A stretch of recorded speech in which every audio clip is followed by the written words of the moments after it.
All right, here we are at the church property that the Lord blessed us with here in Cañete. I'm going to give you a quick run through. It's an old house, and you probably can't see everything very well, but here's one room that maybe used to be the living room. They used to have a wood burner there in the corner, and that's why you've got a hole in the ceiling up there at the top.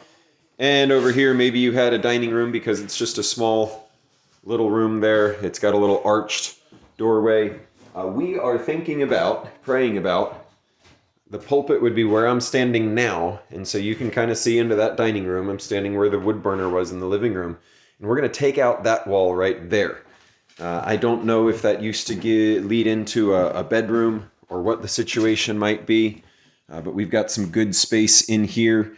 The original house used to stop there. That's why there's a window. They have an addition out that way that then became the kitchen, but it has a leak in the roof, so we're just not going to mess with that part. And if we use this room right here that you can't see very well because the camera's too close, and this room where we would put the pulpit and we'd start having some chairs, and this room over here, we would have similar space to what we currently have in San Pedro. It would certainly be enough to hold about 30, maybe even 40 chairs. And then in here we've got an extra room. It's got some problems with the flooring, but the men were just discussing, and we're going to maybe tack down some structural plywood and fix the flooring there, and then we can call this a room for the kids so that they have their space to have their class.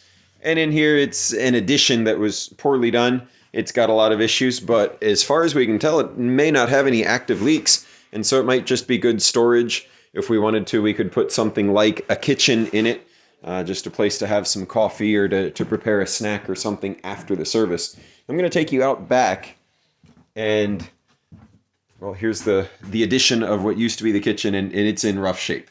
But we don't have to worry about that. I'm going to take you out back and show you the last interesting part of this building. First of all, the land. We've already walked through about, what was it? It was about 8 or 9 meters of building. And then we come out here, and in total from the beginning of the land to the back of the land, we've got 24 meters. In feet, you're talking over 80 feet. And so that's a good length to be able to build something. But the interesting part, well, other than these steps that need to be replaced, the interesting part is the bathroom of this house. We haven't seen it yet. Here it is. It's outside. You walk down these steps, walk outside the door, walk down these steps, and that was the shower. And this one over here was, and technically still is, the bathroom. Talking with the men, us with American standards, that's not suitable. But speaking with the men, why not? We're looking forward to using this space that God's blessed us with, and until the funds come in to be able to build something nicer, we're going to take advantage of what God's given to us, and thank you for praying for us. Please continue to do so, and Lord willing, here before too much longer, we'll have a nicer building. But in the meantime, we've got to get the gospel out. There's people that need to hear about Jesus, and so we're looking forward to opening a wall, fixing some flooring, painting the walls. We think we can do all what we want to do, the bare minimum that we need to do, at least for about $250. And then, Lord willing, we can start having services here. Keep praying for us. Thank you.